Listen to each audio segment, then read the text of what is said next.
Hey everybody, welcome to You've Seen This, right? I'm Mike Bradshaw. I'm joined as always by Andy Vanderbilt and Eric Byrne. Eric, why don't you get us kicked off on what we're going to be watching tonight? Tonight we're watching one of my favorite movies, directed by James Mangold, who also did The Wolverine and Logan, 310 to Yuma. Car guy like myself who loves this story about Carroll Shelby and Ken Miles, who are two racers and a car builder. Tonight we're talking about Ford versus Ferrari. Andy, you've seen this, right? No, I've heard a lot about it. I actually, when you were doing your little intro thing, I had no idea this was a Mangold movie. Mm-hmm. I Sure is. truthfully I never saw Logan. What? That's a fun one. Logan. I saw I know, it was one of those movies that was on my list, and I saw Deadpool too, so that kind of, but I know the movie's still very much worth watching. It was just unfortunately one of those ones, I kind of started drifting out of like superhero movies. Sure, fair enough. The Wolverine was good. The Wolverine, yep. Like, that was the one where he went to Japan, right? Yep. That was the apology after the bad Wolverine, The bad one. the bad Wolverine movie. Mm-hmm. And 310 to Yuma, that was the remake that they did? It was a remake. It also had Christian Bale in it. It was funny. I had a choice of seeing that or Shoot 'em Up, and I chose Shoot 'em Up. Okay, fair enough. They're both good choices. I was going to say, it didn't seem like I could go wrong. Yeah, I didn't realize he also directed 310 to Yuma. I really like that one. Russell Crowe's really good in it. Ben Foster's really good in that one too. Interesting. He also did the most current Indiana Jones, Dial of Destiny. Still haven't seen it. That actually makes me want to see it. Yeah, that actually does make me more interested in watching it. It's not like I didn't want to see it out of any sort of spite or anything. It was more like, I'm all right. Like, fair enough. Fair enough. I have way too many... I mean, you can't... how can you top those movies? I have way too many franchises where I'm like, I'm good. Totally fair. I don't need more. But on back to Ford versus Ferrari. Was this an Oscar contender? It was. It won 2 Oscars. One for Best Sound and Best Editing. Okay, because I know this was one that I heard a lot about. My parents love this movie. My sister loves this movie. And she actually, when I said we were watching it, said, oh, I don't like anything. And even I liked it. Yeah, so I took that as a good sign. I really liked this one too. I saw it when it first came out in theaters. And then I've seen it maybe once or twice, throwing something on in the background while I'm working. I've been trying to get my kids to watch it, but it's one of those where they're like, you say it's about cars and they're not interested. Yeah. Well, and that's part of the reason, like, I'm not a car guy. I can appreciate a cool looking car. Like, I love the Hemi. This movie's full of them. Well, I think of the Hemi Cuda from Phantasm. I think of the Dodge. That was a Charger. A Challenger, actually, sorry. And Phantasm? No, it was a Hemi Cuda. Oh, I'm sorry. I was going to say Vanishing. I'm thinking of Vanishing Point. I was just about to mention Vanishing Point, which has the Challenger. That has the Challenger. Like, obviously, the Dodge Charger I'm familiar with, thanks to the Dukes of Hazzard. Like, I can appreciate a cool-looking car. But when it comes to, like, history, more of the nuanced details of automobiles, like, yeah, it just never interested me. And I was kind of like, it's part of what made me, as much good things as I heard about Ford versus Ferrari, I just didn't seek it out because I thought, I wonder if it'll mean as much to me without having that enjoyment. From what I understand, it's one of those cases where the subject matter, I don't want to say it's irrelevant, but the core story structure and just the dynamic between the characters and everything is enough to where it's like you don't need to be a car guy. That's exactly what this the does. movie. Yes, like you're able to. And if you are a car guy, it's full of all the other stuff. Oh yeah, because you mentioned it's about racers. It's about specifically the Le Mans race in 1966 when Ford wanted to beat Ferrari because Ferrari's record was immaculate up to that point. Oh, okay, all right. See, for some reason, I thought it was about the owners. It is. Oh, okay. Because Carroll Shelby, who was a racer at the time, the Shelby Cobra? Yeah, that's his car. Most of my knowledge of automobile stuff comes from the shirts Eric wears. Well, it's a cool logo. It's an awesome logo. Look, here's the biggest thing I can say about my thing with automobiles. Like, sure, I don't know shit about them. Automobile logos, in most cases, pretty top tier. Like Von Dutch. Yeah. Oh yeah, absolutely. Pinstriping stuff like that. Yeah. Like even the flying eyeball. Like even I know about. Well, I'm obviously a fan of like Big Daddy Roth. Hot rod artwork, culture, stuff like that. But yeah, as far as vehicles, like cars.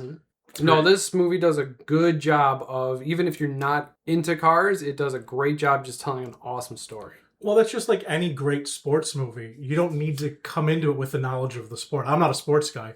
I really love a well-made sports movie, though, because it's about the idea of I have a thing that I'm trying to do, and I'm putting everything I have into accomplishing that mission. Right. I think we all have that human component of us that just really, like, especially when it comes to underdog stories. Yeah.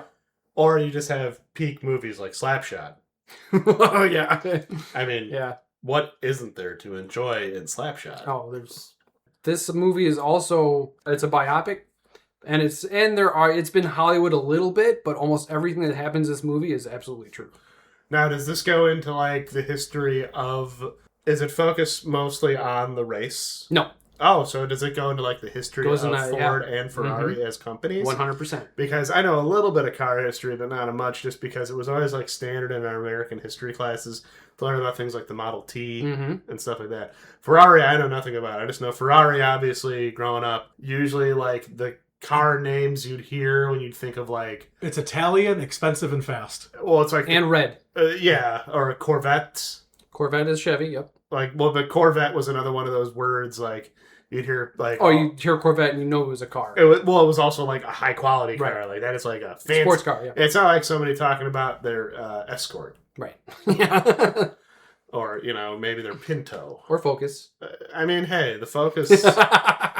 Focus is a reliable. That car vehicle. went on for a long time. No, the Paseo. The Paseo, right? My Toyota Paseo. Right. That thing was like a demolition derby car by the end of it. It's like a tank. I was always more of a Ford Taurus man. Sure. With my height, it's a very comfortable car to drive. Ford Taurus was a very common. I was very sad when they discontinued those. They brought it back for a little bit, but then they discontinued again. Have they ever made any other like movies like this about automobiles? Oh, sure. Oh, sure. Yeah. But have they ever made one about the Ford Pinto? No. I think that'd be really About fun. the Pinto itself? Yes, I want to know the history of the Pinto, the world's favorite exploding car. Well, before the Tesla. So, do we just want to jump right in? Yeah. Okay, let's get to it. I'm excited.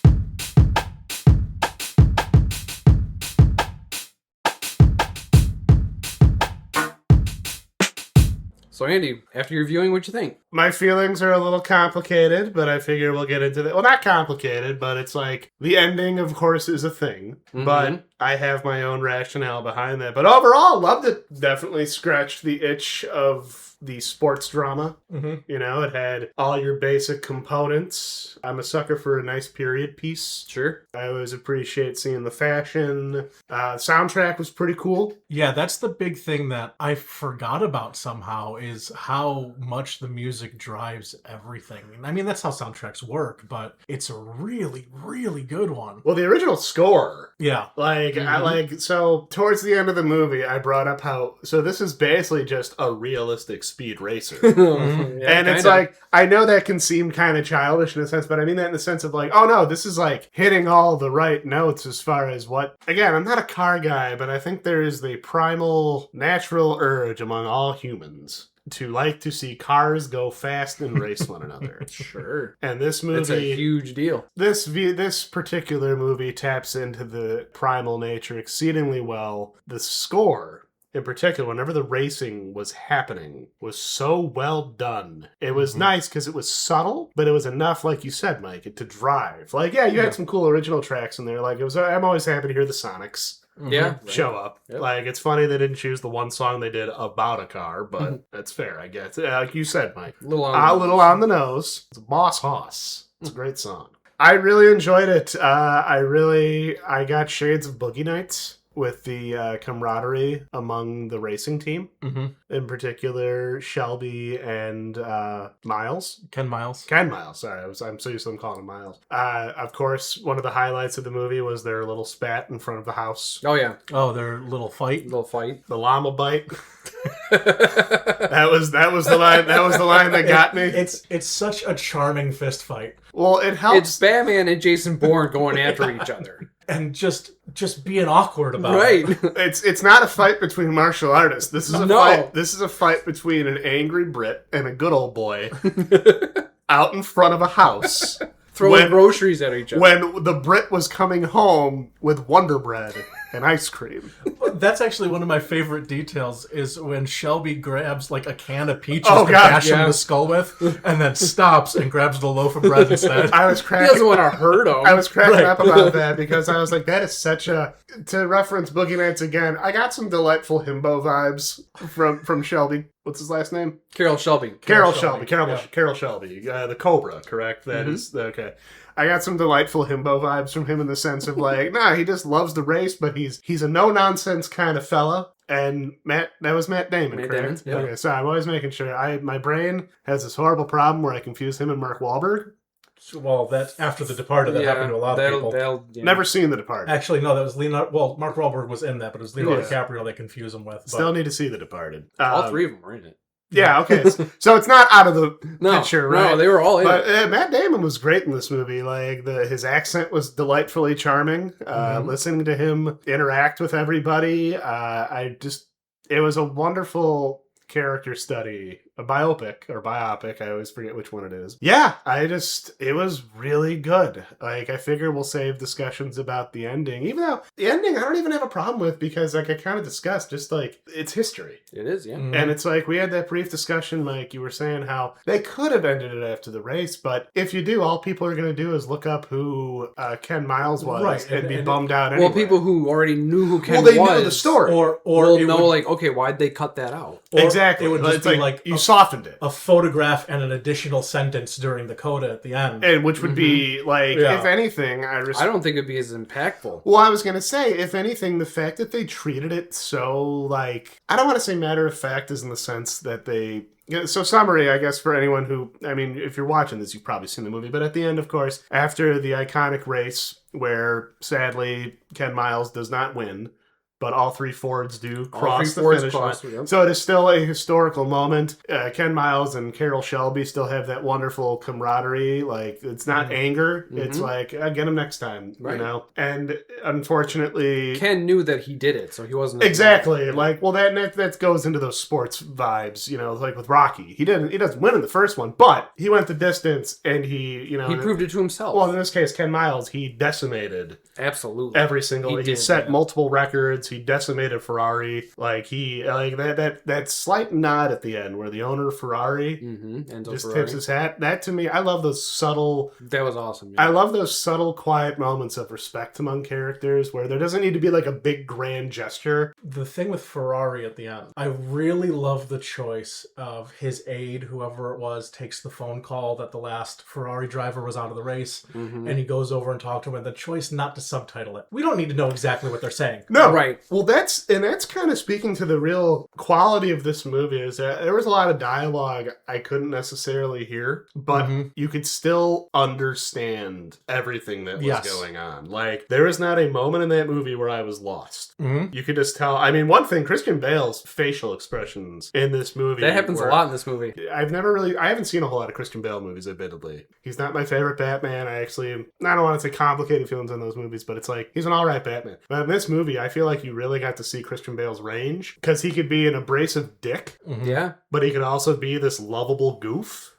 He could also be an incredibly loving father, like, and a great husband. Yeah. But then he would just have those moments where his eyes would go real big, and he would just make these facial expressions that were like, you can't be mad at this guy, because in the beginning, I'll admit, like, when you start to kind of see him, I'm like, oh, this guy's one of those car guys. Like, he is the quintessential car guy who's the grease monkey. Well, he's the guy who's going to be like, you can't drive a stick shift, and it's like, fuck off. I don't need to drive a stick shift. It's the fucking modern age. But let's be fair about that. That guy was being a prick. Oh, no. Oh, yeah. But I'm just saying, like, as you 100%. Oh, yeah, that guy was he was out to get him. But I mean, as you go along and they kind of make up for the fact, they let you know Ken Miles was a difficult, abrasive person, and Christian Bale played that exceedingly well, but he still played it with a level of lovable charm to it, where you never were like, I hate this guy. Right, exactly. Because that's a hard character to sometimes get. Absolutely. You get people who do those kind of characters and they think they're being a lovable jerk. And it just comes off the other way. No, you're just a jerk. You're just an asshole. Like, and oh my god, that picture of Ken Miles at the end, Christian Bale, like, he lost a lot of weight to do that.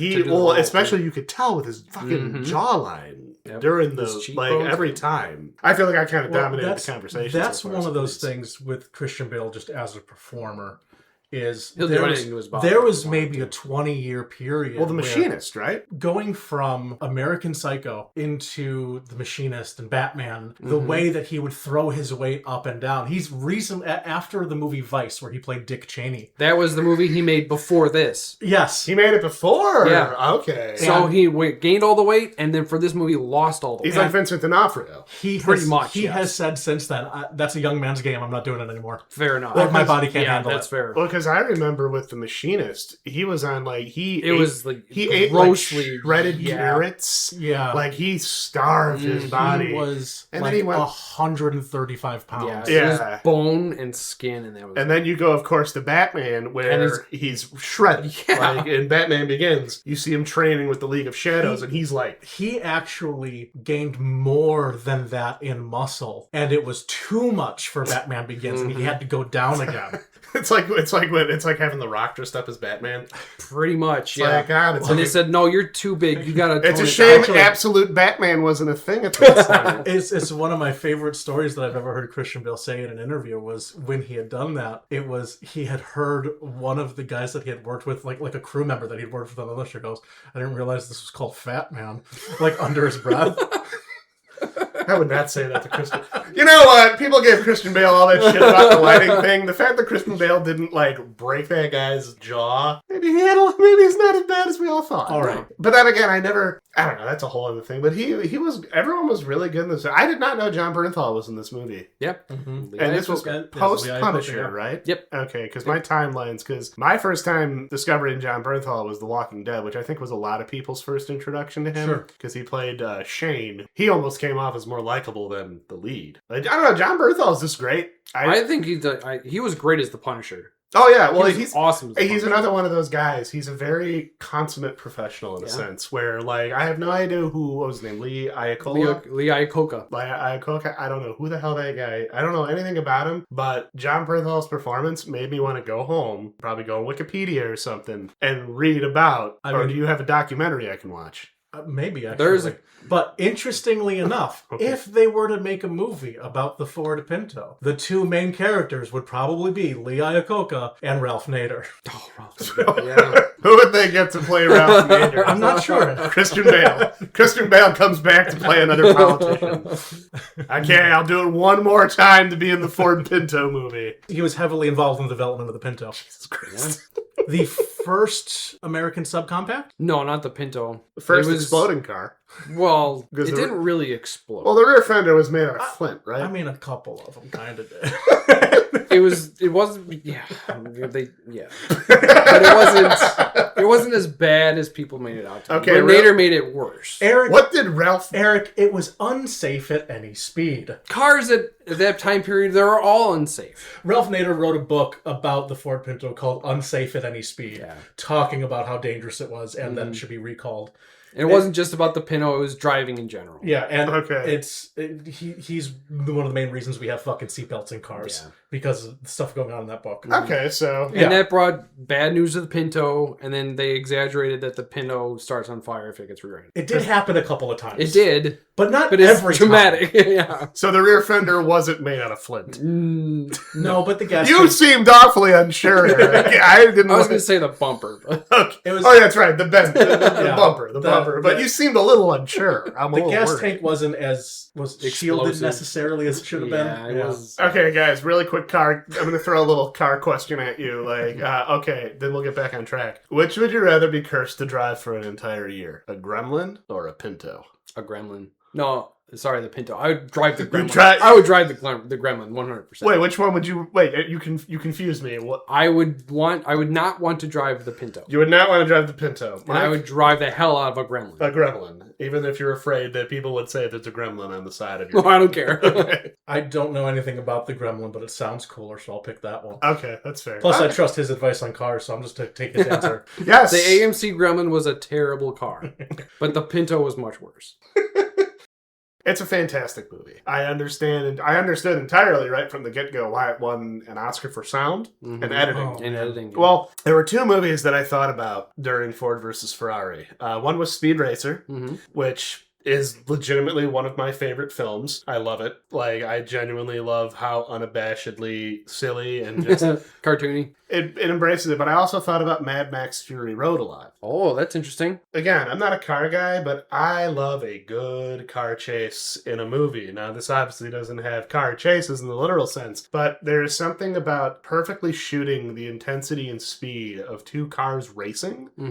Again, it taps into that primal sense of like, this is the coolest thing I've ever seen. Yeah. Like, I'm watching two fucking high-speed vehicles. Like, what's going to happen next? Well, and it's like, there's that intensity, and just like the cinematography in this movie was mind-blowing. And when you have a good enough editor to make sense out of that kind of chaos of a race, because you're dealing with cars traveling 200 miles per hour, easily 200 miles like per hour, on any given time, and all the chaos. Did they say that the first time they were at Le Mans, the 218 miles an hour, and then in this one you see it hit 220, and then there's no numbers after that on the dial. right? Yeah, like in this, the racing scenes were all shot just beautifully. It also made me think of Redline. Oh yeah, oh that's a good movie. Well, the opening. You know, you're watching a race in a desert. You know, it's kind of like rough and tumble. And all I can think of is like Redline is another like awesome soundtrack to that one too. It did a great job of balancing talking about the technical aspects enough to where someone like me, who's a layman, can appreciate when they were talking about things like swapping it out for a different engine or the idea of how much the car weighs versus how much power output. They did a fantastic job of simplifying that. And I imagine for you, Eric, as someone who's far more attuned to vehicles and like cars in particular, you probably got even more out of it. I did. You saw them changing out the engine for more power.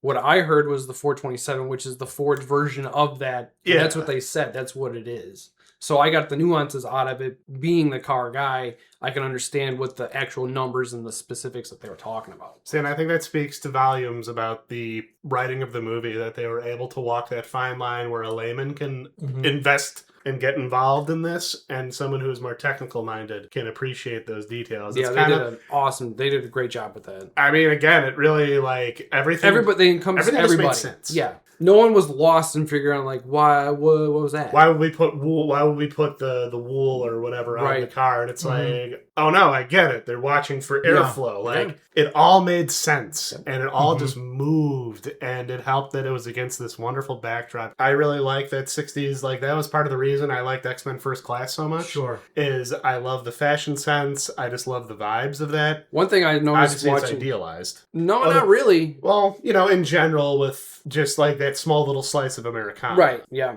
Watching this for the umpteenth time, I noticed the sunglasses were on point in this movie. These sunglasses... Everyone wearing sunglasses was just... The amount of sunglasses... the amount of sunglasses and cigarettes in this movie. Yeah. Well, all the Italians were smoking cigarettes in every scene. But even the Americans. Yeah. There was always one person in the back of Ford's office just...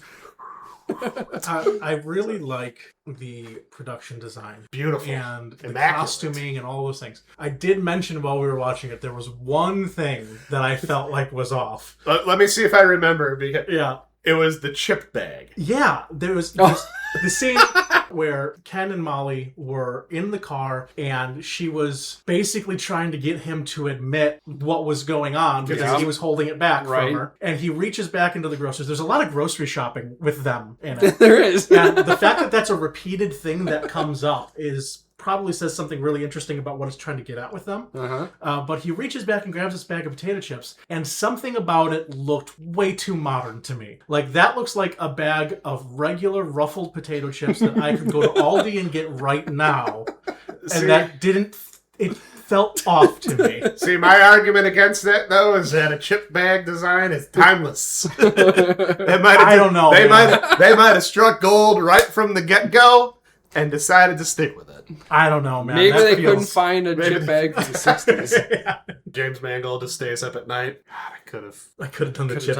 I pulled potato chips. I pulled for the vintage chip bag so hard. The bean counters wouldn't let me have it. But other than that, immaculate set design. It all looked wonderful. Yeah, it all looked wonderful. The color palette. Oh yeah, the sunsets and the sunrises. Like that one scene where Ken is talking to his kid. Like the blues and just everything in the background. Like it almost looked like a dream. The night shots looked beautiful. Oh god, that opening sequence of Shelby racing Le Mans, that had me on edge already. Yeah, that's the first scene. But it's like the way the night driving looks. Yes. When he pulls in and they spill the gas and the car's so fucking hot, he catches on fire. Yep. It doesn't even. And like he's focused. Oh yeah. He's laser focused. He doesn't have time for their bullshit. Right. Am I on fire? Yeah. Am I on fire? Right. Like, oh, And it's no. interesting they chose to do that at night because they could have done it at any time because it was 24 hours. Well, but They I could have Right, done- but it's the idea of like, let's show the worst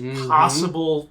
But honestly, like in terms of historical accuracy, if you go back to his race there, did he get set on fire at night? No, probably not. I mean, those races were notoriously dangerous. It would be, Right. it would not be uncommon for someone to die every single amount. That's kind of one of the things that I did have to question by the end of the movie. Racing's fucking dangerous. Yeah. But I'm also just watching, like, when the Le Mans starts at the end, a fucking car in the beginning gets totaled. I Right was away. like, Right. again, First lap. I'm like, that has got to be the worst feeling in the world. If just like, I'm here, Mhm. I'm going to compete. I pulled out at the wrong time, Yeah. and now That's I it. don't want to. You're done. I don't want to play anymore. Yeah, right. I'm done. I'm done. Not racing anymore. No, but going back to the Yes. to the cinematography, the swooping shots Oh, of a God. car racing down the track, and it comes in from the high, goes down to low. Oh, it was awesome. It was amazing. The particular shots of this cars from the front where they're just like neck and neck and just beautiful. Like, you know, I'll fully admit I've not seen a single Fast and the Furious movie. I'm just thinking about. You don't need to. Yeah, But I'm just thinking of like how the cars are cool. That's about it. are the cars. Everything around that is kind of dumb. But are the car sequences shot anywhere near as good as that? No. No, they don't. Because Okay. those are just fun action movies. This is like, it's a different caliber of filmmaking. Oh no, It no, is. I know that. You know? Like, I'm not trying to compare the two in terms because obviously Yeah. they're both going for different end results. It's like the wacky racing. A lot of the characters in this movie are based on real people. Yes, Yes, And all of them. There was not a fictional person. even Pops. Even I mean, Pops. Now I'm sure some of the people in the garage are amalgamations of a handful of people. Yes, the unnamed. Now, Right. let me just tell really quick, just to say the amount of side parts in this movie, you could. Oh right, that's my the God, '60s. my man. God, It's tight and high, Oh man, yeah. high and tight, high and tight. There was some where I'm like, you could see that shit for miles. Between Got Mad Men shit going on over there. there's a lot of really fun performances from a lot of people. John Barenthal as Lee Iacocca. He was really good. The way he's portrayed in the movie is this, hey, I'm part of this corporate machine. I believe in what you're doing, but remember I'm the one on your side. Right, yeah. Okay? There's rules And that we have to follow. I'm going to say stuff to you that I know is going to bother you, but you'd rather hear it from me than anybody else. He was an upfront scumbag in a way, and I don't. I mean don't that, think he was a scumbag. But like, I just mean he knew how to play the corporate game. 100%. And he was, and I'm sorry, I just think to play that game properly, you have to be a bit of a scumbag. And I think he did a great job of, he had charisma. Mm-hmm. So he was able to do that by being He was a there. salesman. He could sell. It always seemed like he had like a scheme upon another scheme in the back of his Yeah. mind. Like, how can I, Mm-hmm. Well, you have that opening, your introduction to Henry Ford II, him going into the Ford plant And shutting down the shutting line. it down, and his whole speech about, ruminating? ruminating Mhm. and Walking home. walk home, come up with an idea. You come to me with an idea, you keep your job. Everyone else can fuck off. Mm-hmm. Somehow, Iacocca being inspired by that speech tells you something about who he is. Right. That's what I mean. Like, He he was not afraid to get his hands dirty. yeah. No. And he was not afraid to get right in the mix. He wanted to play both sides. Well, yeah, like you saw that when he went and met with Ferrari. Yeah. Mm-hmm. You have Leo Beebe, played by Josh Lucas. Mm-hmm. He was good. Josh Lucas is... What else has Josh Lucas been in? He's been a lot of stuff where he's kind of a dick. I He mean, plays a really good He's asshole. really good well, at he it. really good at it. He's got the bright blue eyes. Yeah, the first time I saw him was in Ang Lee's The Hulk. Was he the guy who dies like with the Explosion? and they do like a bad Photoshop Yes. outline of him? Yep. Oh my god. Yeah. Okay, never mind. Yeah, he's been playing assholes. He's been playing a long time. since 2003. Which I'm sure he's a really nice guy. Oh yeah, I'm sure. But it's like he plays a very. He does a really good. Well, it's asshole. about knowing your strengths, right? Right. Well, he plays He does a really good He asshole. plays a really good petulant kind of asshole, where it's like, yeah, he's in control, but he's also very fragile. Mm-hmm. Like, sure, he has control, but you can totally get one over on him. He's going to be weaselly. He'll outsmart you any day of the week. Well, he'll throw a fit if you get one over on him. Boy. Like we love that scene where Shelby lures him into his office. Locks him in. I was waiting to see, like, okay, where is this going to go? Because he's covering the blinds. So I'm thinking, like, is he going to deck him?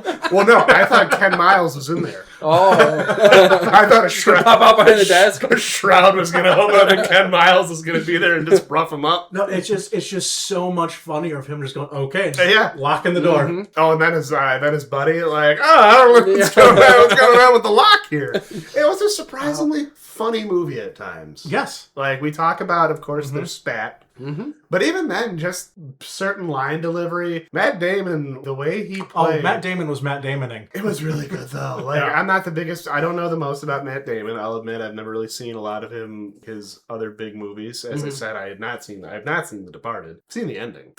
That doesn't bother me much. He was just... Again, I referenced, like, himbo. I don't mean that in, like, a disparaging way, but just, like, no, he's just this charmingly kind of a jerk. Like, when he was fucking with the guys at Le Mans...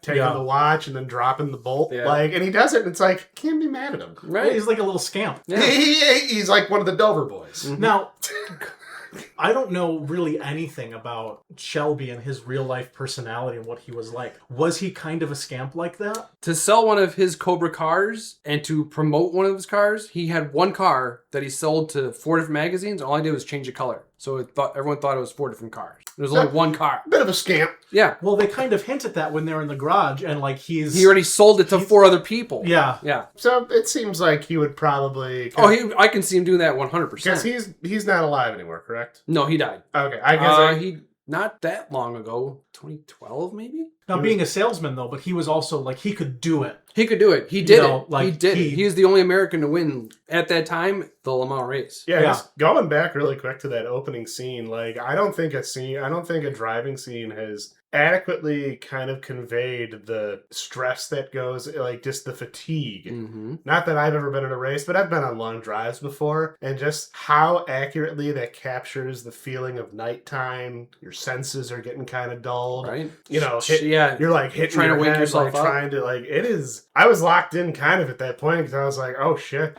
I don't know. It was just a very incredibly well-structured movie. It did everything it needed to do. Like, I don't know. It was great. Yeah. Let me tell you who was really a great performance in this movie. The guy who played Ford. The Deuce. Such a subtle performance. Is that what he was called? Yeah, Well, 'cause he's the guys called him the Deuce because Henry Ford II. Okay. Yeah. Can I just say, as far as like subtlety of performance, when Iacocca is telling him what Ferrari said, and just the way he goes, like he's like I can take it. Come on. He's what like do you say? he's like excited to hear until he couldn't take it anymore. Well, but you could just tell the legacy thing really cut deep. He said, "You're Henry Ford II. You're not Henry Ford," and just the subtle drop. It's not even like a drop. It was just a slow lowering. That's what I mean. Like it was just you knew he was furious. Like I almost expected him to throw that drink. It really hurt him. It did. Yeah, it cut deep. And then, of course, going on the opposite side of the spectrum when he's in the car with Shelby. That's my favorite scene in the movie. Where he starts crying? Oh, it's good. The whole lead up, because I remember that being in the trailer. You know, zipping around and then shows him like that first little like stop. And it's played for laughs in the trailer. And you feel that at first, but then he keeps going. He keeps crying and it holds on him. And it becomes a really touching, real thing for him. And you're not going to get that out of a lesser performer.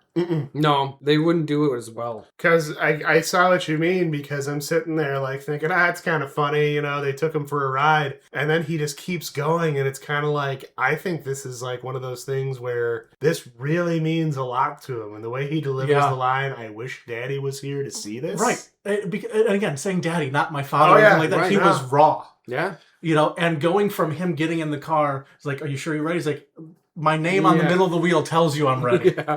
And the shift of him saying, I had no idea. I had no idea what this was. I couldn't even imagine it.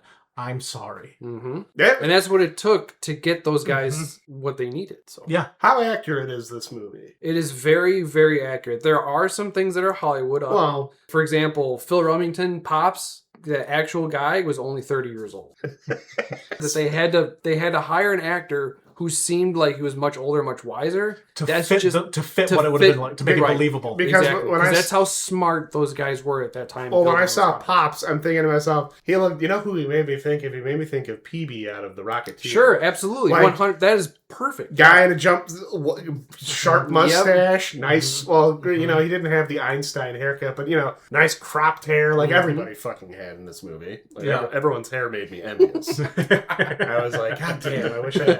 I wish my hair was that good.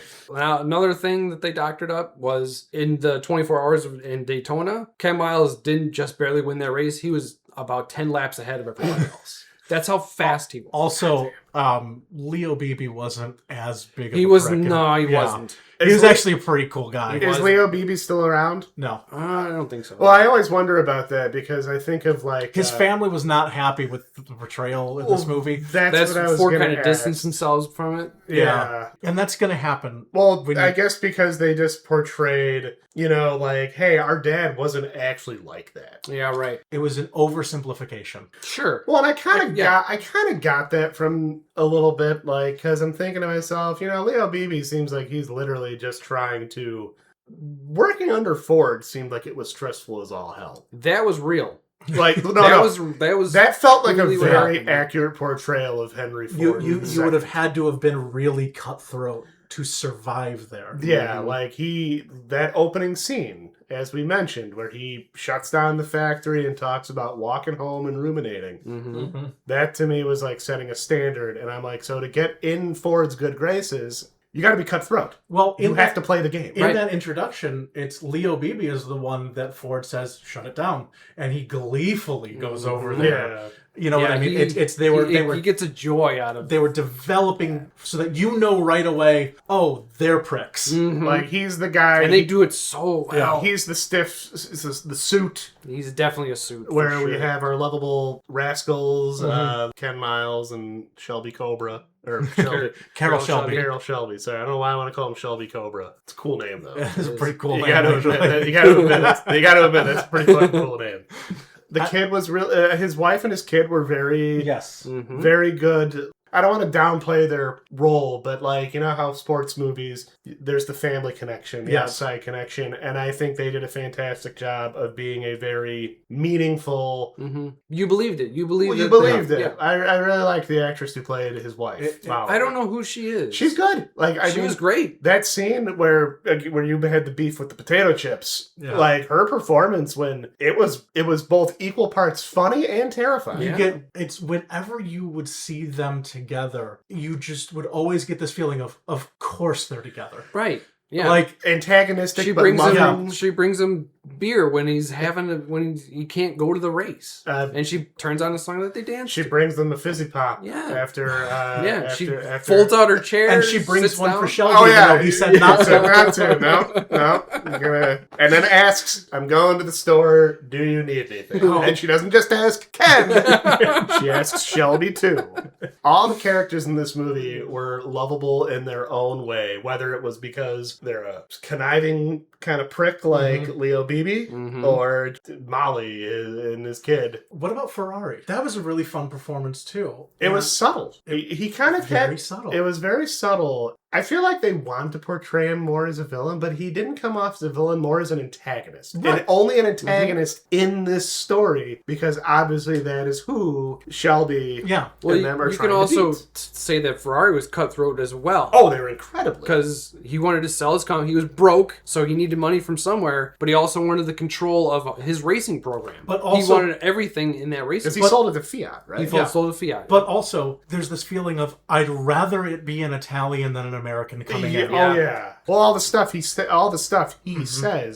to Iacocca. Oh, he means it. He does. And he There's wants no shying away. Yeah. Well, and you get kind of the opposite end of that when Henry Ford II decides to drop a casual slur when talking about how they are going to beat. And it's like, you could feel the animosity. Yeah. And it didn't feel like it From was across the world. Well, you could feel this animosity, and it really, I think, heightened the intensity of it was almost like the space race.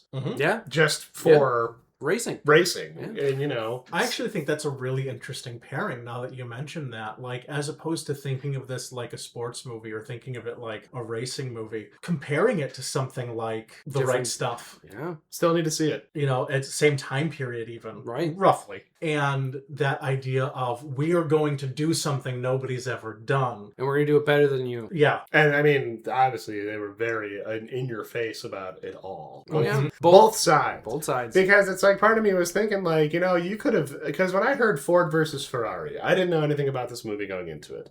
Like, I didn't know who it was about.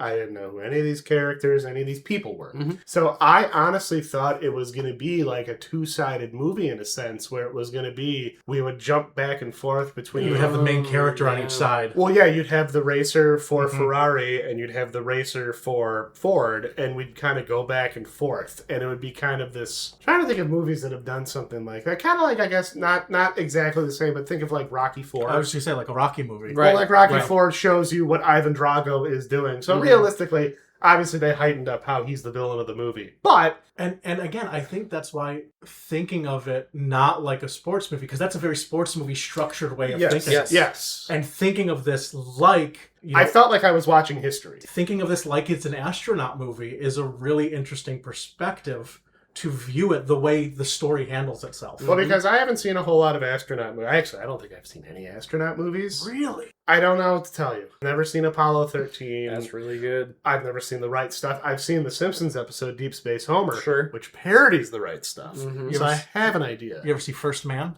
No? First Man is really good. What about Rocket Man? I've seen Rocket Man. With Harlan Williams? Yeah. Does that count? John Jacob. That scream Harlan Williams does when he gets announced. Apparently nobody knew he was going to scream like that. I love Harlan Williams. Yeah, I would like to go into that because when I think of the structure of astronaut movies just based on the parodies I've seen, you always have your montages. You're training. You see the characters go from square one and build their way up, and that's kind of the vibe I got. They had, as you so perfectly described it, the wonderful building the clubhouse montage. Yes, where they were working on.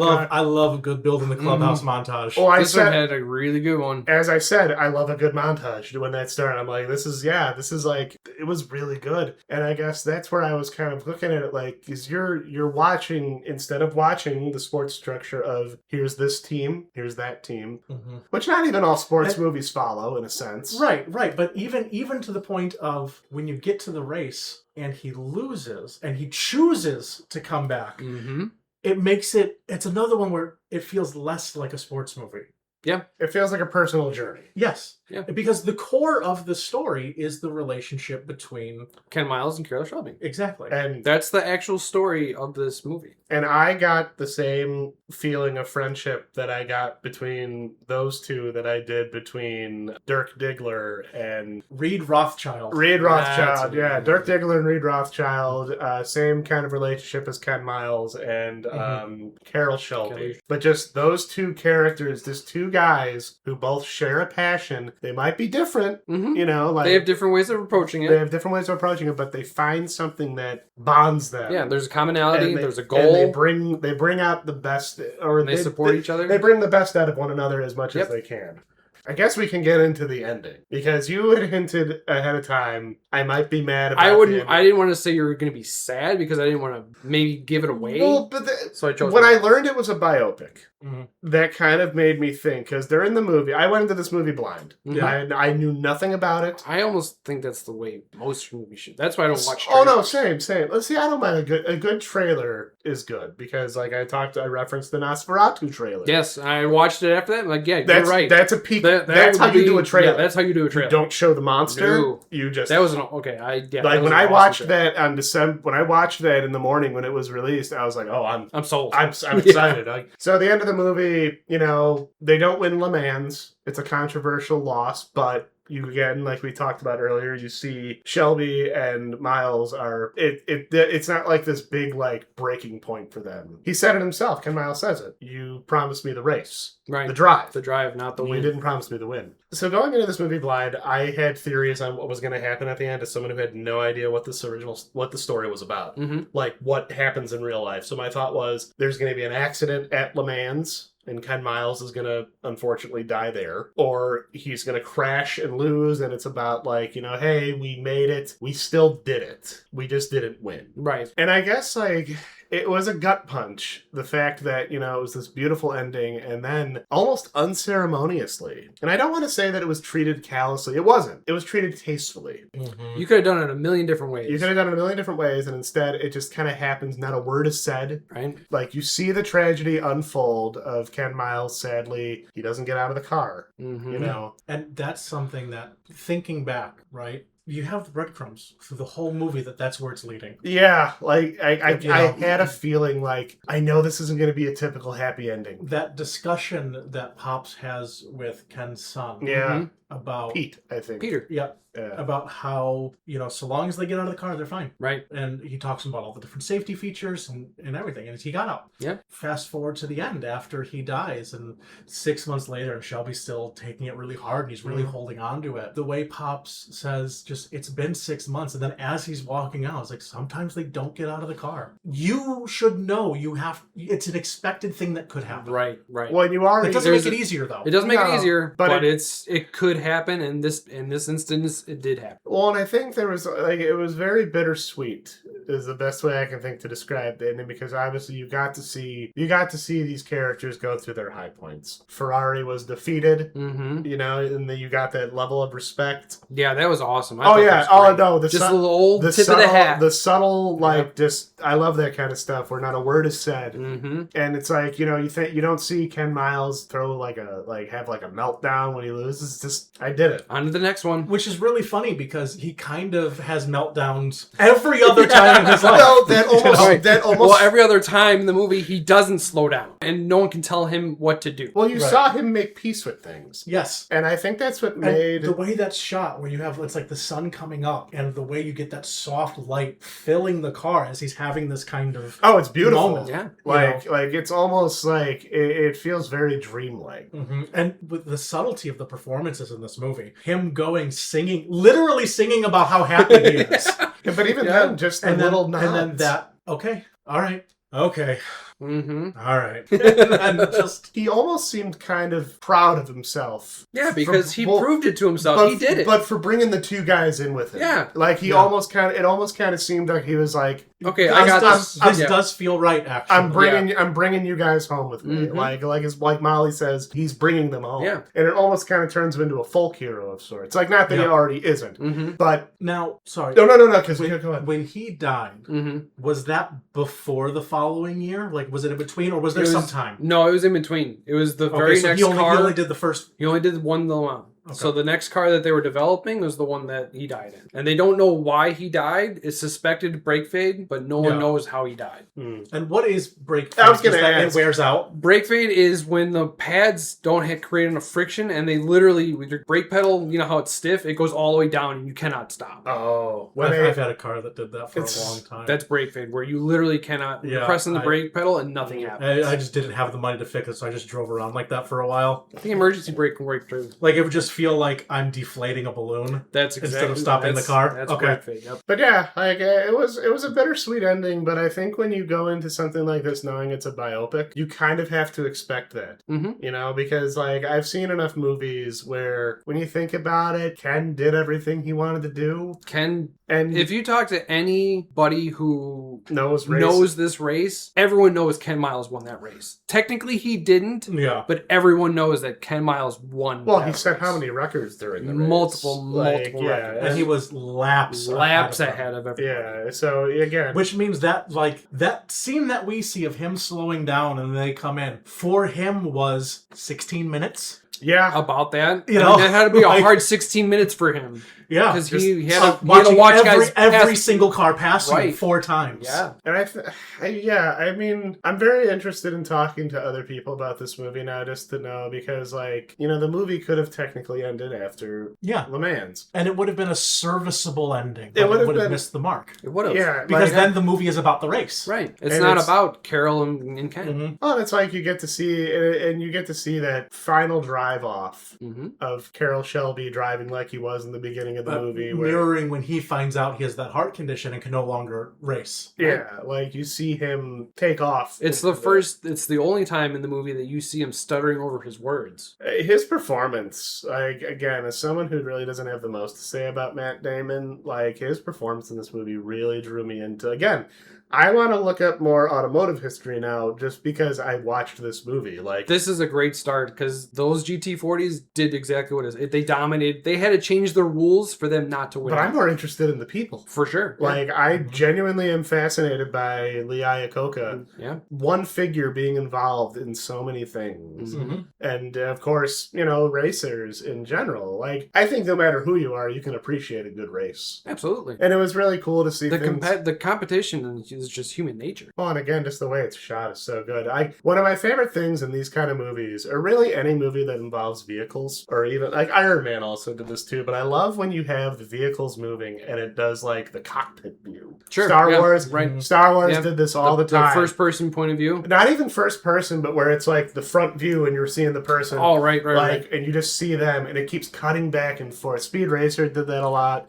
Star Wars did it a ton. Mad Max. Mad Max did Fury a lot. Road, Yeah. I mentioned it while we were watching, but Le Mans course in the Forza Motorsport games is one of my favorite to race in. It's just fun. So when you get those shots of like, you just get like the nose and it's kind of moving through, it's like, oh, I remember that. Yeah, I did that. I kind of want to look into Assetto Corsa or Forza. Assetto Corsa is a VR game Oh, okay. that I really want to check out. That's supposed to have a lot of like realistic driving stuff because now this movie makes you want to race. It's inspiring. To me, it was inspiring to know that these guys, they took a car and turned it into an absolute dominating machine. Well, you feel that. Oh, you do? Again, going back to like the editing and the sound, like I can only imagine what this was like to see in theaters. Oh, man, it was great. So I mean, to feel the rumble and the roar of engines and stuff like that, it's like, again, it's a primal. I love that feeling. No matter who you are, I think you can all feel that in your chest, and you feel like you hear like an engine revving. I love it. It's like, yeah, I get it. I really love that ending scene that you were just talking about, where he takes his pills and he like kind of lets it go. Yeah. He turns on the car and then you get that rumble and the way that it mixes with the music. And then very, very subtly in the back, the score has almost like a heartbeat. Mm-hmm. And then he pushes forward. And That song is Polk Salad Annie, for anyone curious. Okay. Great soundtrack. Mm-hmm. Like, I didn't know. It was all because I know we were talking about what was the song Molly and him were. I Put a Spell on You. Yeah. Okay, but did we determine if that was the original? I think that was or- the original. Maybe. 'Cause it seemed- I had just never heard that version before. Well, it just seems like this movie was very I committed. think that's the original. I would believe it because Yeah. this movie seemed very committed to. We are doing outside of the potato chip bag. We are doing. Wasn't the original version of that? You did it. Yes, Screamin' Jay Hawkins Ah, yes. That's the original? Yep. was the original, and then the one that was in this movie was Do you think they? Yeah, it could have fooled me. Yeah. But no, the style of this movie Nina is- Simone singing it. Okay. Oh, wow. Which Okay. was more period appropriate because the Screamin' Jay Hawkins one was from like 12 years earlier. Oh. Whereas Oh. this version would have been playing on the radio now. okay. I got it. Okay. Yeah, the movie seemed like it was wholly committed to That time, everything. with the exception of the potato chips. It was, again, those damn potato chip bags. Just that one, and it's clearly in the shot. Like, so It when says you wavy potato chips. like when you pointed that out, I'm like thinking to myself, like, I have to admit, there was a moment where I thought, that's a bright bag of potato chips. Yeah. But I thought to myself, it's the 60s. Well, and it also like wasn't product placement because it was No. generic. Yeah, it was. It It was had not no like brand. I didn't see Lay's. No. Yeah, it was just the prop that they had. Some poor intern. They got his. Give me those chips. You don't need them. Well, and that's a really funny thing. A common thing that you'll see in a bunch of TV shows and a bunch of movies because they have legally clearable brands. Yes. Mm-hmm. That you'll see all the time. So the famous fake one for potato chips is Let's Potato Chips. L-E-T-S. Mm-hmm. And so you'll see that pop up if you know to look for it, you'll see it pop up fucking everywhere. I believe They it. do the same thing with cigarettes. Yes. Margorlo or no? I think it's I was like there is a fake brand out there. So I was like lots of stuff. I was like in cartoons when they would just make up dumb names like Poopsie. Oh yeah, Rugrats. I think did Poopsie, all sorts of stuff like that. But I really enjoyed it. Like again, gut punch of an ending, but it also felt oddly appropriate. Like they told the whole story. they did. Like they told. I also really like how you could basically take any two characters, and go, oh, here's their arc of what their relationship is. You know, they did it fast. They didn't. No, it wasn't drawn out. You knew instantly who. But it's tightly paced. It's very clear. So when you have Ken and his wife, they have this really playful nature. Yeah. Right. But when you have Ken and his son, it's like this idea of don't give up on whatever your dream is. Okay. Yeah. Because the thing that really sets off his son is when Ken decides he's done and he can't go and he throws away all of his trophies. His son goes up and immediately gets him and puts him under the bed. And they have that discussion on the test track talking about the idea of the perfect lap. And then his son drawing out the map of Le Mans. All of these little segments. It's building on this idea of if you can just understand what your dream is, you could put yourself towards it, and the way that he is a father to him. Yeah. When you look at his relationship, the core relationship between him and Shelby, it's about this idea of we are going to butt heads, but every single time we're going to walk away stronger. Yes. We're going to learn something from it, and we're going to build off of that. If you look at Ken and Leo Beebe, that first interaction where it's just like, the fuck do you say to my son? Right. Yeah. You know, how dare you say anything? And it just escalates from there. Then they're like, yeah, we met before. Yep. And it just becomes just this bullshit thing that he's got to deal with. The movie did a great job of building tension, but still giving you some levity. You know, like we talk about the comedic bits, but even then, sometimes it's certain line delivery. The only outwardly or like you said, facial expressions. Well, just the only outwardly really comical moment in the movie, like their fight, where it's like almost like this explosion of pent up tension. Well, even before they started fighting, Ken just pops him right in the nose. Oh, well, that whole build up, like.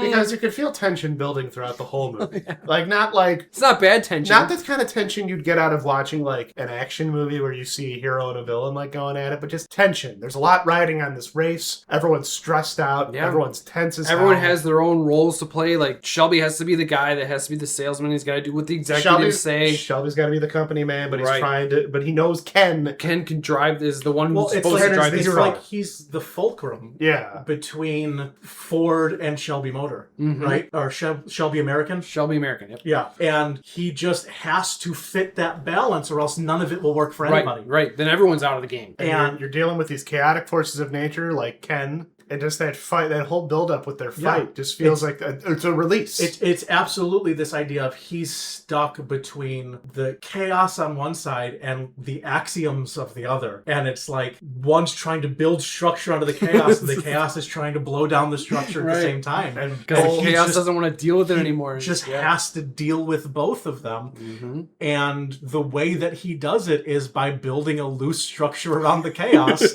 and then kicking the hornet's nest inside the civilized part. And also just sometimes letting chaos take control. Right. Like at the end, if you didn't tell Ken, you gotta slow down and let those guys said, it's your car. Right. And the reason he's slowed down, or at least that the story of the movie is putting forward, is that Shelby said, it's your call. You're behind the wheel, you do it. Right. And I will back you up. I'm leaving it up to you. Right. Yeah. Yep, and he did, and he backed him up. Well, that builds off the trust. The great thing about that final race also involving Ferrari is you have Ford showing up in his helicopter, being there in just the very beginning for the first couple of laps, and then he fucks off. Just the press stuff is all he's worried about. And then he comes back to see the end of the race. Okay. Ferrari's there actively watching the whole time. He's yelling at guys down in the pits like, you need to do this. And Ferrari was in it for the love of the game. Yes. And then, which his entire company was built around the idea of I'm in it for the love of the game. When they were walking through the Ferrari factory, I couldn't help thinking about this like short promotional documentary that I saw that Beretta had put out, which is the firearms manufacturer. Okay. They've been creating handcrafted firearms for over 500 years. Oh shit.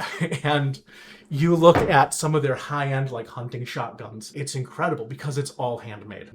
Okay. It is a very Italian craftsman mindset. We are going to to get these 6 guys, and each one of them does this perfectly. And they're going to hand it off to the next guy. This guy hand carves all of the stocks. This guy, hand machines every single piece. This person does the filigree. It's all perfect. So that when we hand you this insanely expensive firearm, it was the level of quality you're getting. Yep. And that's exactly what they were trying to express to Lee Iacocca as he's walking through their factory. If we've got 12 guys who make every vehicle. Right. As opposed to Ford. As opposed to the Ford assembly line, where you got one guy who does this. Yep. And then the next guy does this, just one bolt at a time. And that's what Ferrari was telling. That's what he was telling the Ford executives. Like, this is how we do it, but you make your cars. Go ahead and make your ugly cars and your big ugly factories. Yeah. Yep. And then again, it all depends on what they're trying to do. Exactly. And then Ferrari, he gets the call that all of his racers are out, and he grabs his coat and his hat, but he doesn't leave. No. He stays for the end of the race. Mm-hmm. And he watches the whole thing, and he gives a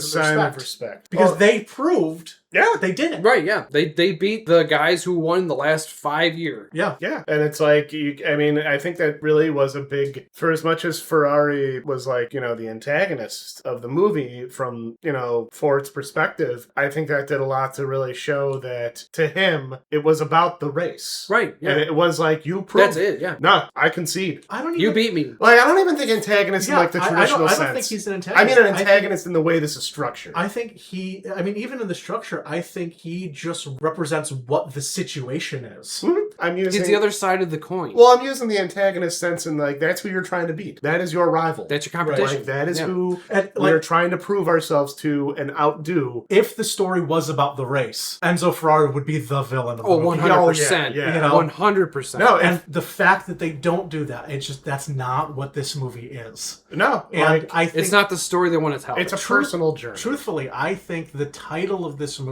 is deceiving. Is a weak spot that this movie has. It's funny you say that because in every other market besides America, it's called Le Mans 66.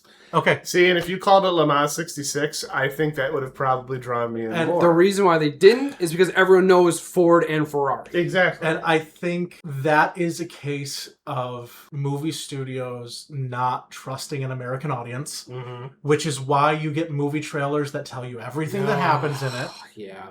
And why you sometimes get movies that have to shove in, like, just because the newest one, the Mario Galaxy movie came out, but like the the original Super Mario, not the original 93 one, but the last animated Super Mario Brothers movie. My brother, me and my family went to go see that because we all saw the 93 one, and I dragged them all to go see the new one because I thought it'd be funny. It'd be like a fun, hey, remember we did this? And my brother said it was a fun movie, but his biggest complaint was all the shoehorned in songs, because it has a random segment where Take On Me plays. Yeah. And it has a random segment where I Need a Hero plays. No relation to the movie, doesn't have anything to do with go on. And where I was leading with this mostly is just that, like, when it comes to just studio executives making stupid fucking decisions, thinking American audiences need to have keys jangled in front of them, there was actually original music done for those scenes that got left on the cutting room floor because some executives said, well, no, we need to put in, we need a more famous we need song. A recognizable song. That particular animation studio, they also do Despicable Me, and I haven't seen any of those movies, but my understanding is they also have those, like, song choices in them. Probably. I've only seen the first Despicable Me because Shauna's younger sister wanted to see it, and it was fine. Yeah. I mean, granted, I'm not your thing. I'm not the target audience, but just when I think about studio fuckery, as we always we call it, it's amazing to me how not only do you not trust the audience to enjoy something, but you're also taking someone's actual work. Because, like, the scene that always jumps out in the Super Mario movie is there's a scene where they go to Donkey Kong Island or whatever, and they're going to see Donkey Kong, and they get into a car driven by a gorilla, obviously, and Take On Me starts playing. It's really random. It's out of place. It makes no sense. And then I found out it's on YouTube. You can look it up. There was actually an original song called Driving Me Bananas. Oh. And it was that would have made a lot more sense. It was a wonderful Donkey Kong country. I haven't listened to it a bit, but I remember it being very Donkey Kong country-esque, and I'm thinking to myself, Donkey Kong Country, which has, like, the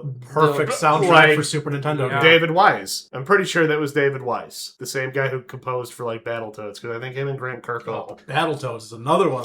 I own that shit on vinyl. Goddamn slaps. Like, the pause music. Like, everyone talks about the pause music, but Volkmeyer's Inferno, Turbo Tunnel, Ragnarok Canyon, like, again. And I'm just sitting there like... You want to talk about soundtracks, F-Zero.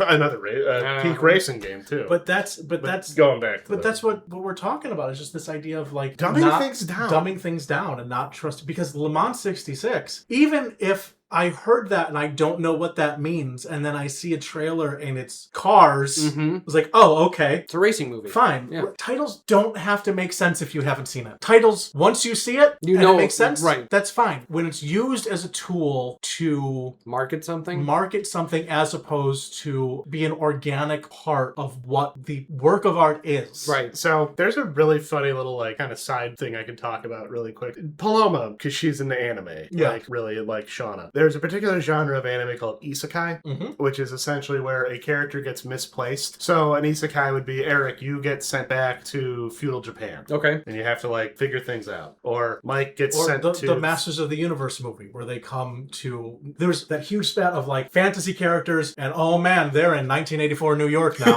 Or vice versa.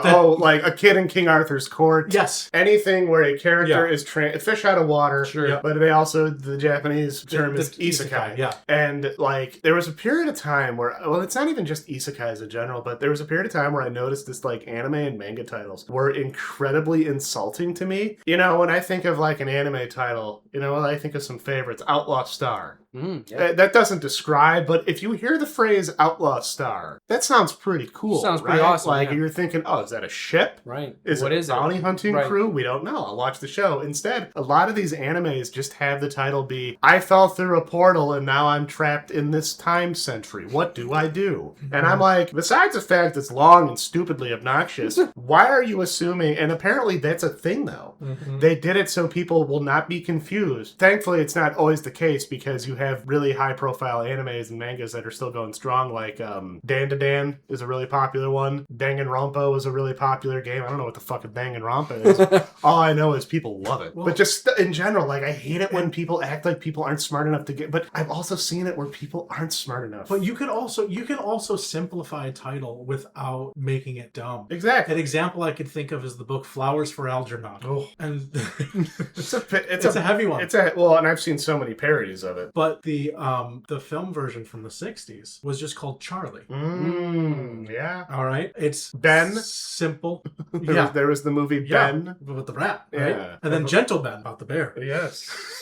Well, just like, you know, you can, like you said, you can simplify, because I think Ben you can simplify without insulting. Without just saying, you're too dumb to know what this is, so here's this. Right. You know, and I just feel like calling the movie, because every time I've said to anybody that the next one that we're going to be doing is Ford v Ferrari, I've gotten from people who haven't seen it, they go, all right. Because they had no interest, because they just heard Ford versus Ferrari. And right. Like, okay. Well, that's the thing. I guess, yeah. When this movie was making the rounds and everyone talked about it, I heard it was great, but I also thought to myself, I'm really not interested in a car rivalry movie. Right. And instead, I go into this movie and I walk away with this wonderful character study biopic that just really has some of the most fascinating people and character. Like, I say characters, but I mean, obviously... No, they're portrayals. Yeah, but I mean, they're based off real people, so there is a lot of like truth there. But just, I went in expecting a racing movie. I was not expecting to walk away with this whole... That was a beautiful movie that almost felt like it was more about evolving and friendship. And friendship, yeah. Like, and I mean, like, it was... I was shocked in a very good way. I did think it was really interesting how so much of the story was tied in with Ken's family. Yeah.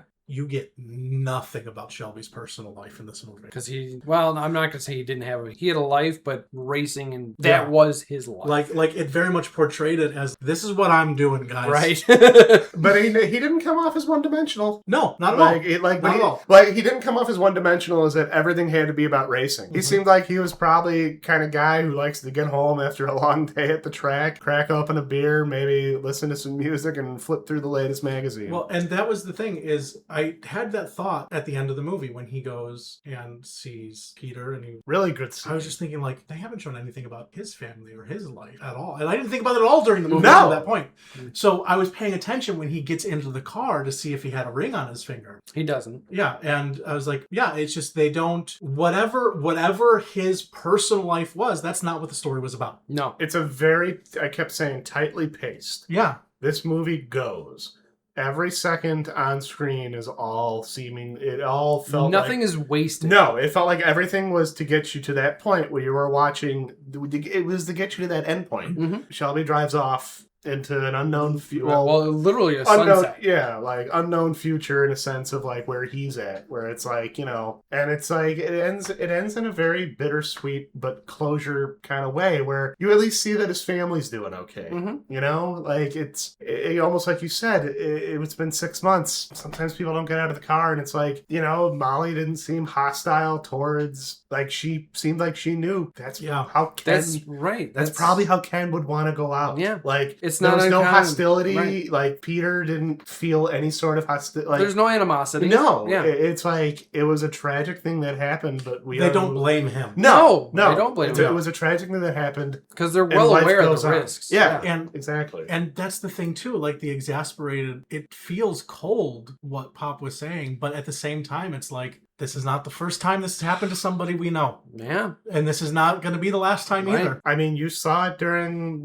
am I saying that right? Le Mans? Le Mans. Okay. Le Mans. Le Mans. Le Mans. Okay. Yeah. But like you see it during Le Mans. You see a car get fucking totaled. Yeah. Like you see one hit multiple times. Well, you see one get flipped over. Yep. And I don't know if that guy made it out. Probably Who knows? didn't. Like, I mean, I'm just saying, you see some wrecks. And you know, the way that first accident that he gets in, I looked over at you, Andy, while we were watching it, because I wanted to see like how, like, because you were locked into this movie. It was, and I wanted to see how you were reacting to it, because that does come out of nowhere. It does, yeah. Because that's what car accidents are like. Well, and I had a weird, it's abrupt. I had a weird feeling though. Like that's the only problem, and it's not even a problem with this movie, but it's good. It's another case like Boogie Nights for me. I keep referencing that because I like all these characters so much, and I'm worried about them. Yeah. Like that is the best way I can think to describe it, where I'm like, every minute he's behind that wheel, something bad can happen, and that worries me. And not being familiar with the story, there's also this sense of like,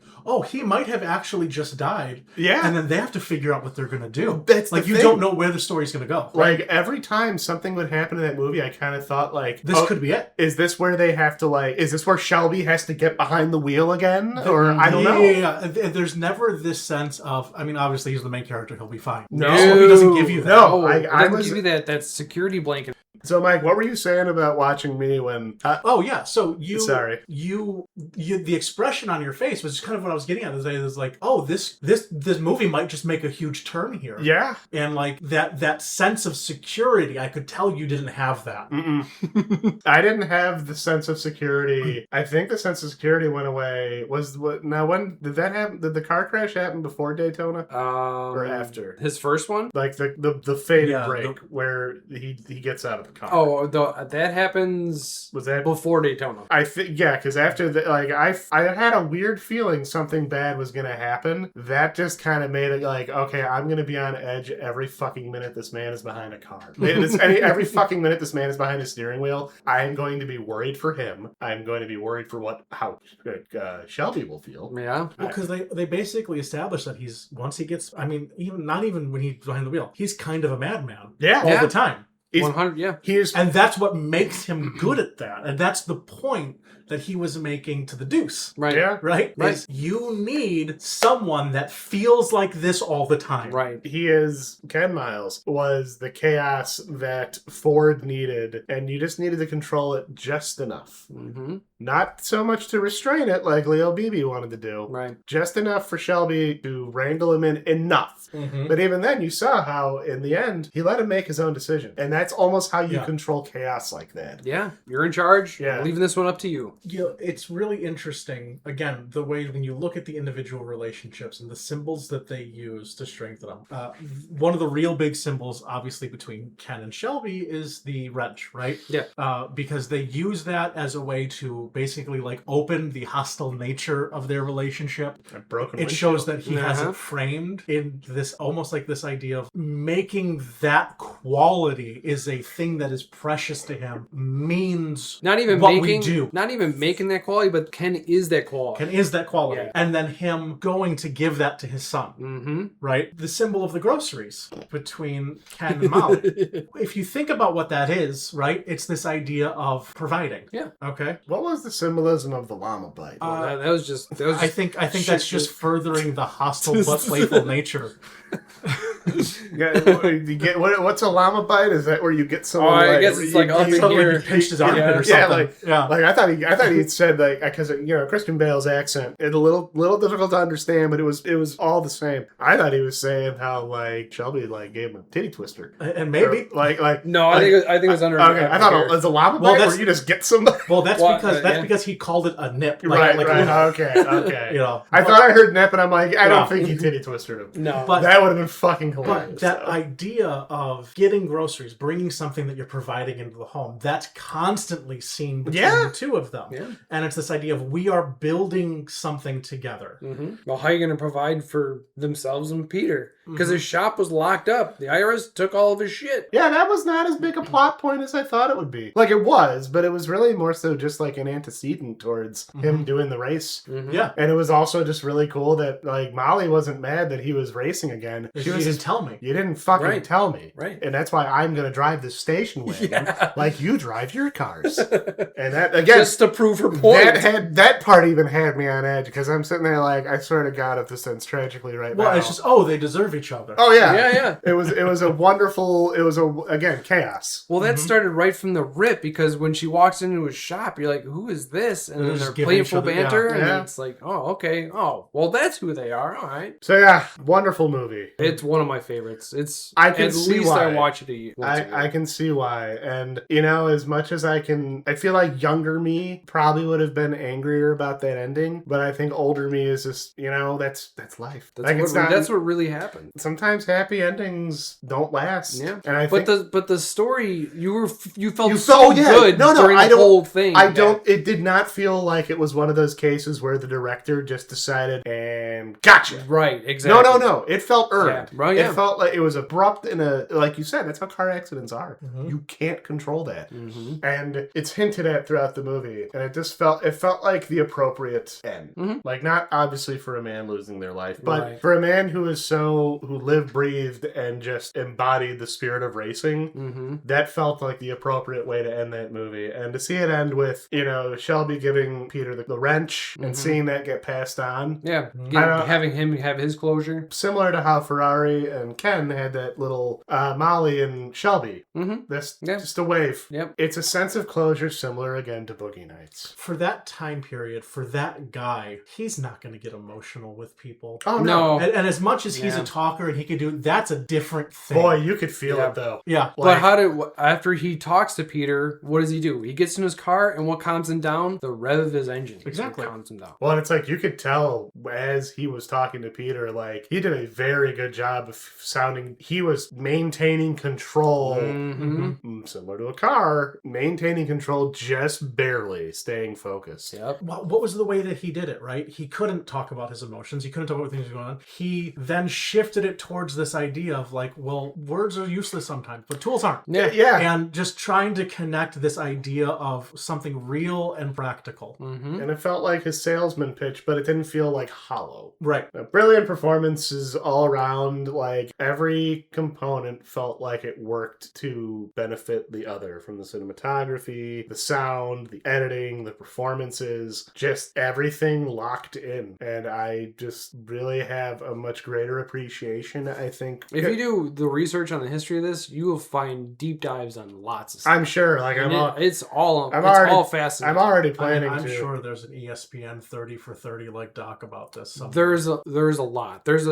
Carroll Shelby has, I think, 2 documentaries I saw on him alone. Yeah, he was an interesting guy. Very fascinating. He was a very interesting guy. Well, because it's like, I think that's one of those things, like, I would actually be very curious, because he designed cars, correct? He did, yeah. Yeah. So when you design cars, I'm assuming I'm going to sound like I had no idea what I'm talking about in a sense, but when you design cars, is that designing like the body and stuff like that too? Well, Or is it more internal it could be mechanics? both. So the Shelby Cobra was actually it was called the AC Cobra, which is a British company that was going out of business, and he bought their designs but put the bigger engine into it to make it a race car. Okay, because like that is a component, but I think that's also a hot rod culture in particular. 100%. Yeah. Because that was more about tricking out cars, like having really... That's what hot rodding is. Well, that's what I mean, having unique shaped cars. Like, again, when you think of your Big Daddy Roth, your Coupe, your Von Dutch. Well, no, Von Dutch did a lot of pinstriping. I know that was his... He's part of the car culture. Well, he's part of the hot rod culture, I think, in particular, too. But, yeah, it opened my eyes to a lot more interesting aspects, and it wrapped it up in this really brilliant sort of...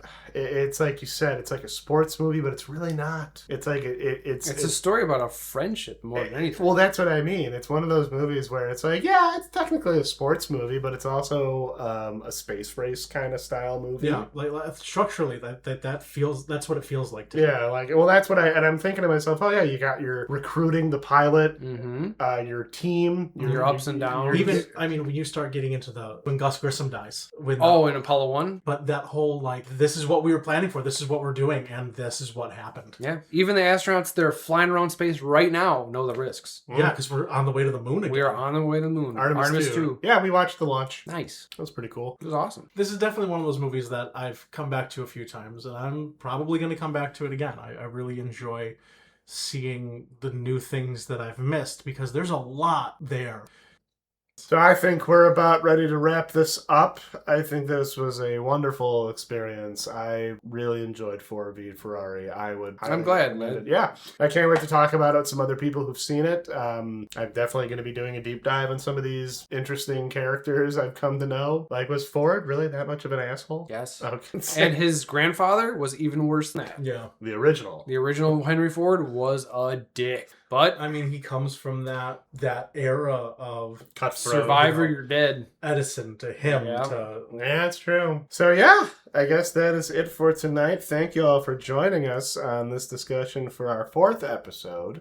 We'll be back soon with another one for you, and I think next up will be one of you two clowns. We're picking a movie neither of you have seen, I think. Who's next? I believe you're next. Alrighty. Yeah, so we got to find something nice and weird. Okay. I'm going to find something that makes you uncomfortable.